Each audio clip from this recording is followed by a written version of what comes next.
کان جریج فقیہا، ارے لوگوں ساری مصیبت جریج پر اس لیے آئی، لو کان جریج فقیہا، چونکہ جریج نے علم حاصل نہیں کیا تھا۔ لو کان جریج فقیہا، اگر جریج علم حاصل کیا ہوتا تو یہ مصیبت اس پر نہ آتی۔ کیوں؟ اس کو یہ مسئلہ معلوم ہوتا کہ آدمی اگر نفلی نماز پڑھ رہا ہے، ماں باپ بلا دیں تو نماز توڑ کر کے ماں باپ کو جواب دینا بڑی عبادت ہے۔ اللہ کے رسول نے فرمایا جریج کی عبادت کا قصور نہیں تھا، جریج کا قصور یہ تھا لو کان جریج فقیہا، اگر جریج عالم ہوتا، وہ کتاب و سنت کا علم حاصل کیا ہوتا تو جریج پر یہ مصیبت نہ آتی۔ بہرحال قصہ بڑا طویل ہے، ہم اس لیے بیان کر رہے تھے اپنی پیاری بچیوں کے سامنے، یا ہماری یہ مائیں اور بہنیں جو بچیوں کے ذمہ دار آئی ہوئی ہیں انہیں یاد رکھنا چاہیے۔ اس قصے کو میں نے اس لیے بتایا کہ آدمی پتہ نہیں کتنے بڑے بڑے مسائل میں کتنی غلطیاں کر ڈالتا ہے جبکہ انسان کے پاس علم نہ ہو۔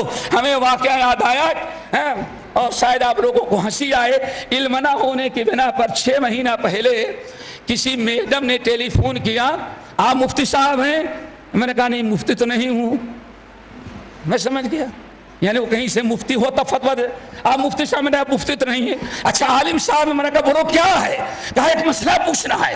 کیا ہے؟ میرے ہسبینڈ نے داڑھی رکھ لیا ہے۔ کیا رکھا ہے؟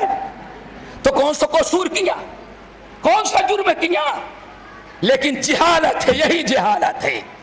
اسے خوش ہونا تھا کہ میرے شوہر نے لاکھوں نبیوں کی سنت پر عمل کر لیا۔ میں نے کہا تو کیا کیا؟ اچھا کیا۔ کہا کیسے اچھا کیا؟ میں نے کہا نبی کی سنت پر عمل کے لیے اس نے بہت اچھا کیا۔ اب بڑی غصہ، کہتے اچھا بھی کرو، بہت اچھا کہہ رہے۔ میں نے کہا واقعی بہت اچھا کیا۔ کہا بالکل ناجائز کیا۔ اللہ اکبر۔ کیا؟ کہا میں طلاق نامہ درج کرا کے آ گئی۔ اللہ اکبر۔ صرف جہالت، اتنی بڑی مصیبت۔ باپ نے لاکھوں خرچ کر کے شادی کیا ہوگا، ساس بڑی تمناؤں کے ساتھ بہو لائی ہوگی، لیکن صرف سال بھر میں وہ کورٹ میں طلاق نامہ دائر کیا، ہمیں طلاق چاہیے۔ میں نے پوچھا کیوں؟ کہا کہ داڑھی رکھی تو لیکن ہم سے اس نے پوچھا نہیں ہے۔ داڑھی رکھتا کوئی بات نہیں تھی لیکن مجھ سے پوچھنا چاہیے تھا۔ میں نے کہا داڑھی رکھنے میں تم سے پوچھنے کی کوئی ضرورت نہیں۔ تو کہتی کیا معلوم، یہ کیسا اسلام ہے کہ میرے چوائس کی کوئی قدر نہ ہو۔ اب چوائس کی بات آ گئی۔ اللہ اکبر۔ میرے بہنوں ایمانداری سے بتاؤ، ایمانداری سے بتاؤ، اتنی بڑی جہالت۔ اب کیا اس عورت کو مسلمان کوئی کہہ سکتا ہے جس نے نبی کی سنت کا انکار، نبی کی سنت کا استحداء اور طلاق صرف اس لیے لے رہی ہے کہ اس کے شوہر نے بغیر اس کی اجازت کے داڑھی رکھ لیا؟ اتنی بڑی جہالت کیوں؟ ماں باپ نے کبھی کتاب سنت کی طرف اپنے بچی کو گھمایا ہی نہیں، کبھی یہ بھی نہیں بتایا انجینئر بنایا ہوگا، ڈاکٹر بنایا ہوگا، لیکن اولاد کو کبھی کتاب سنت کا علم نہیں دیا ہوگا۔ اسی لیے ہم نے کہا پتہ نہیں، ایک مثال میں نے دی، کتنی مسالے ہمارے سامنے موجود ہیں، کتنے بڑے بڑے حرام اور منکرات میں نعوذ باللہ من ذالک۔ ایک انسان نکاح کے، طلاق کے بہت سارے مسائل ایسے ہیں گھریلو زندگی کے جس میں مسائل نہ جاننے کی بنا پر، علم نہ ہونے کی بنا پر انسان بڑے بڑے منکرات میں مبتلا ہو جاتا ہے۔ اللہ تعالیٰ سے دعا کرو ہمیں جہالت سے بچائے۔ اسی لیے ہماری ماں بہنوں کو، ہماری بچیوں کو، ہمارے بہت سارے بھائیوں کو دعا یاد ہوگی کہ نبی علیہ السلام جن چیزوں سے پناہ مانگتے تھے 24 گھنٹے میں 10 مرتبہ، اس میں کیا تھی؟ وَمِنَ الْجِهْلِ، اللہ جہالت سے مجھے بچا رکھنا۔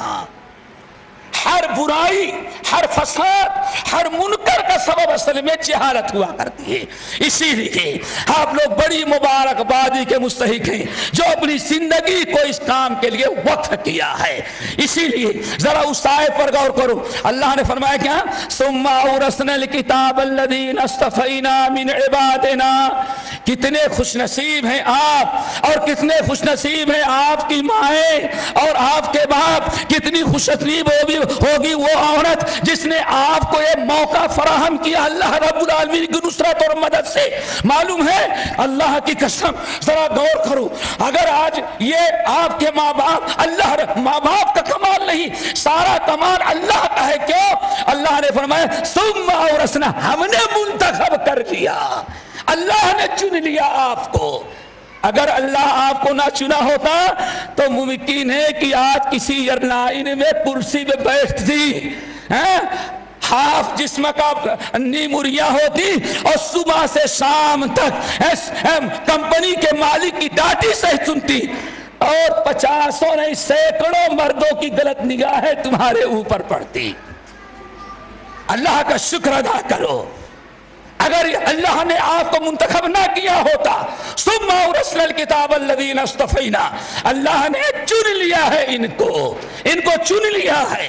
اگر اللہ آپ کو چن نہ لیتا تو کسی آج کمپنی اور آفس میں ٹیلی فون آپریٹر بن کے بیٹھی رہتی اور کوئی قدر و قیمت نہ ہوتی۔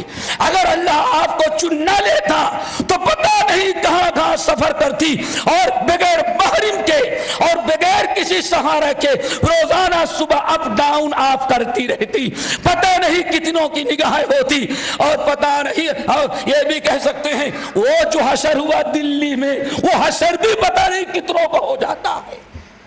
لیکن رب کا شکر ہے ادا کرو، رب کا احسان ہے کہ ثم اورثنا الکتاب الذین اصطفینا من عبادنا۔ نبی کے جانے کے بعد بڑے